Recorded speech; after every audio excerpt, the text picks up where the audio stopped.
Well, hello, everybody. I'm holding the mic today. Is that okay? I hope it's okay. All right. Well, I have a lot of plants surrounding me right now, and some of them you know, some of them you don't. I know I say the same thing every time. Let me just get into the video, okay? Um, I got some new plants to show you. Actually, just one new plant in this group, but I'm gonna show you some things you haven't seen in a long time, and give you some updates, just a lot of different things. So let's start with the newbie, okay?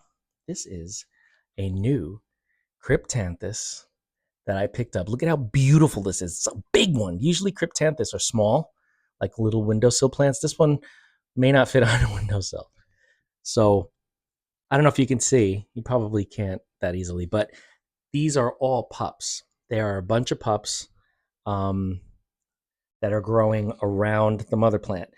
Apparently, this bromeliad, this cryptanthus, grows larger than most varieties, and the pups are no different because the pups are like full-grown plants. I mean, I could yank these off and pot them up and make new plants already. They're like ready to go. But I'm gonna leave it. I want to leave it as a nice big cluster. So this one is in soil. I know.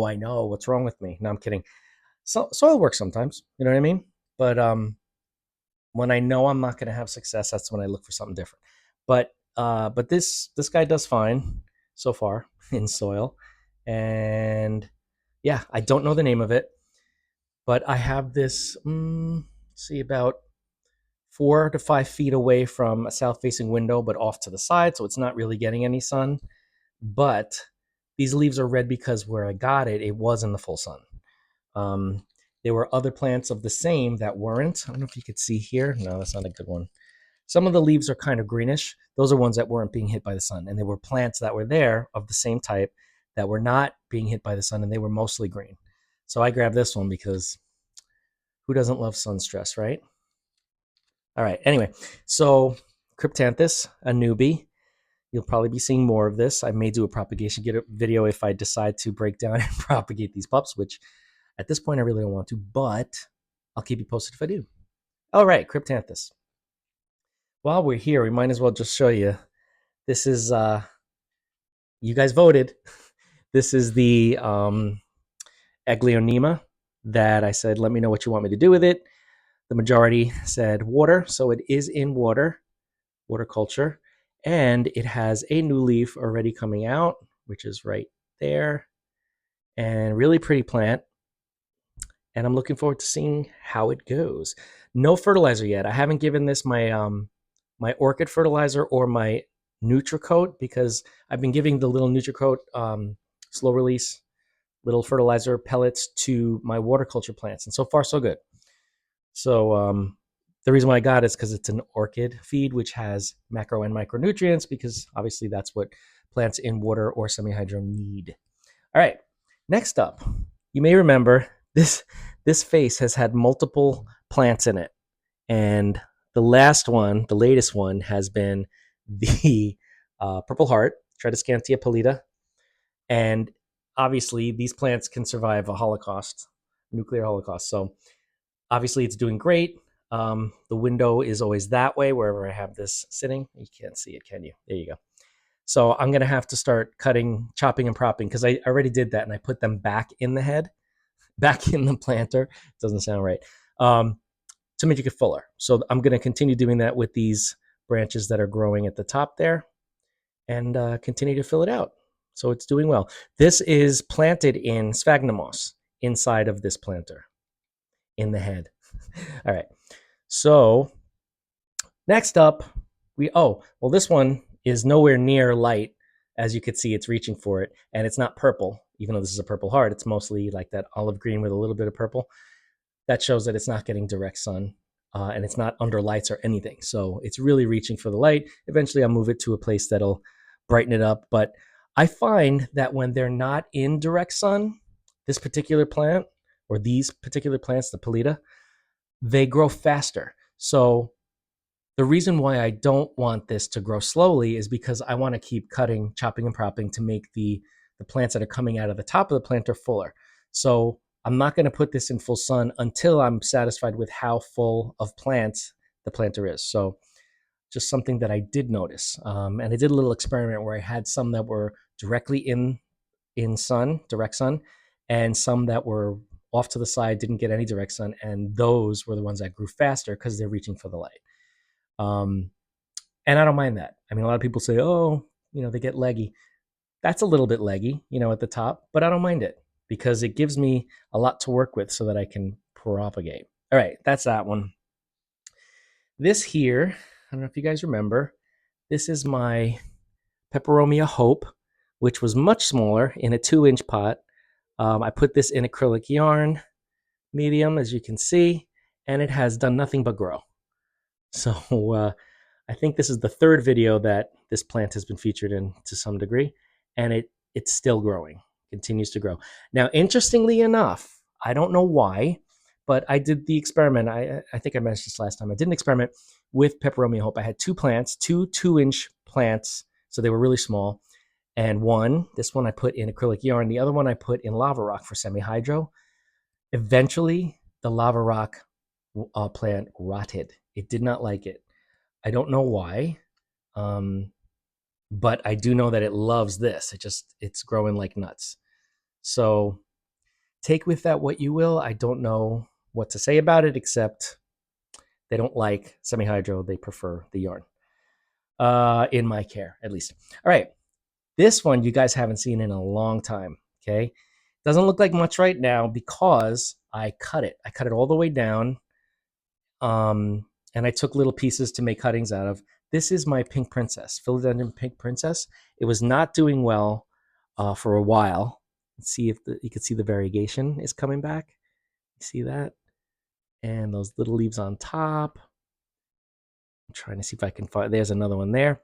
So yeah, this plant is coming back. This is an acrylic yarn. Originally, this was in waterculture. You see those roots? Originally, it was in waterculture, but it did not, it stalled at a certain point. It just stopped growing. The leaves weren't coming out. They were they got snagged. You know how that happens with Pink Princess? And then they get deformed because they don't come out of their sheath or whatever you call it. But now, all of a sudden, since I cut it back, it's doing great. The leaves are all coming out, and they do have variegation, which is very exciting because I hear horror stories about how you keep cutting them back because they lose the variegation. No, even the one that has low variegation is still spotted like a constellation. So I don't mind that at all. Pink Princess, chopped, been in acrylic yarn for a while, and actually, this is something I'm going to have to address. If you look here, there's a plant growing from the base. So that's not a good sign. I'm probably gonna have to pull this out. I'll probably cut that off and prop it. But the rest of the plant is doing good.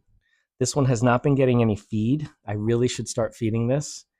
I don't know why I haven't. I think it's just been out of sight, out of mind. It's in a place away from everything else as usual because I have a million plants. But yeah, but this is doing much better. I hope this is working. Can you hear me? Okay. All right, next up. I'll show you the Peperomia that's in acrylic. It's been doing great since I transferred it. The leaves all look healthy, as you can see. And it's in the self-watering planter. It's ready for some water. There's nothing in the reservoir, as you can see, but the plant is doing great. So Peperomia caperata. I think this is the Luna Green. That's what I think it is. It wasn't labeled when I got it, but that's what it looks like from the leaves. Luna Green, Peperomia caperata. All right. I'm just going to quickly show you this one again because I just love it. These are the propagations of my Plectranthus silvercrest that I put in acrylic, and they're doing just fine. The roots are crazy. It's grown considerably, and it's just doing great. I love this plant. And little secret, not really a secret, just kind of embarrassing actually. The place where I got the original one, there was only one left, and I had been there a couple of weeks ago. I said, all right, next week, if I come back and nobody bought it, I'm going to get another one. I want another one. I just want to surround myself with these plants. They're just so cool. They're soft, like cottony, like a little quilt.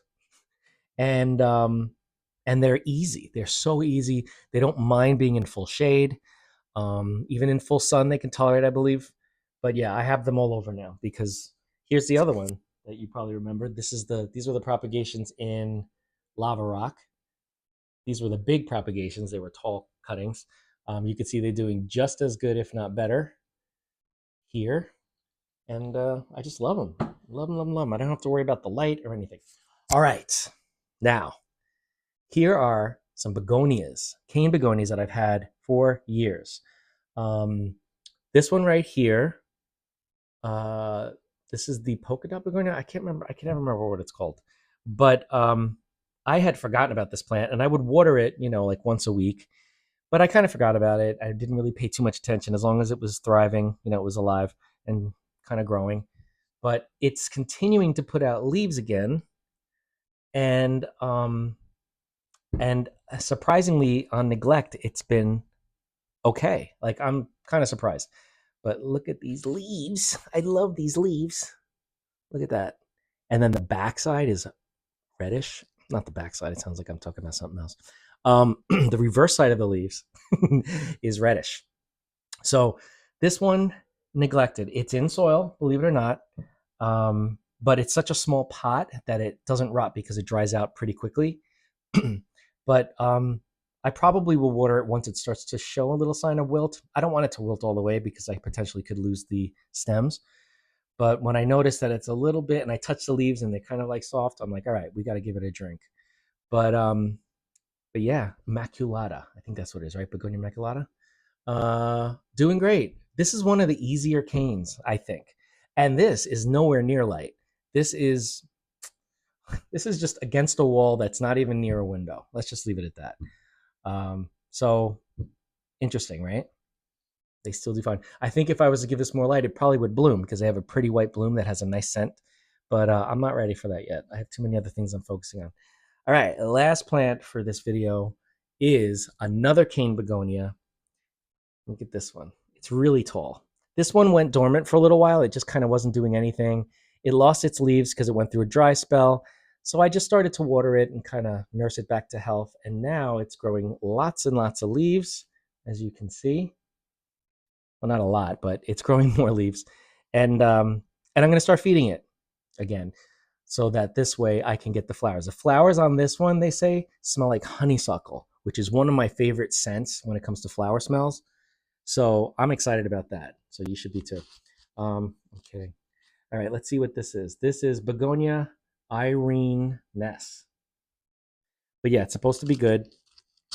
And this has survived for, I don't know if it was a year or 2 or 3. It's been here for a while. I just kind of forgot about it. It's kind of like in the background of everything. So, but it is a beautiful plant, and when it gets more lush and leafs out a little more, it'll look even better. So I'll probably do a follow up when it does that, when it leafs out, so that we can see it at its best. So that is it for this video. Oh, of course, this plant is in soil as well, but I did put slow release fertilizer in there. There are some pellets of osmocote in here, and it's as in I made a self-watering pot. Through the bottom drainage holes, I have a piece of yarn that goes into the reservoir, which is the cup, the glass, plastic cup, and brings up the moisture. The roots have grown down into the reservoir already. It's been a while, but and then on the top, I just added some bark chips, some orchid bark, just to try to keep some humidity in there. You can't see my face; it's like I'm looking through the bushes. Um, just to keep the humidity up a little bit because the top of the soil dried out so quickly and it gets solid like a rock. Solid like a rock. Can't do that. Copyright laws. But yeah, so this plant has osmocote. It's in soil, but it's in a self-watering. Again, this one is in soil too, but no fertilizer. Anyway, if you have any questions on any of these plants, let me know. Let's talk about it. Or if you want to know how long any of these have been in the planter pot, cup, glass, whatever that they're in, just reach out. I'll let you know what the story is behind them, what the backstory is, as they say. And yeah, and if you want to see me propagate this plant, say no, I don't want to break it apart. Let me know, and I'll think about if I'm gonna chop it up. I just want it to stay nice and lush like this, but this is really for you guys, so you tell me. Anyway, thanks so much for watching. Don't forget to like, comment, share, and subscribe. Hit that bell if you want to be notified, and I will see you in the next video.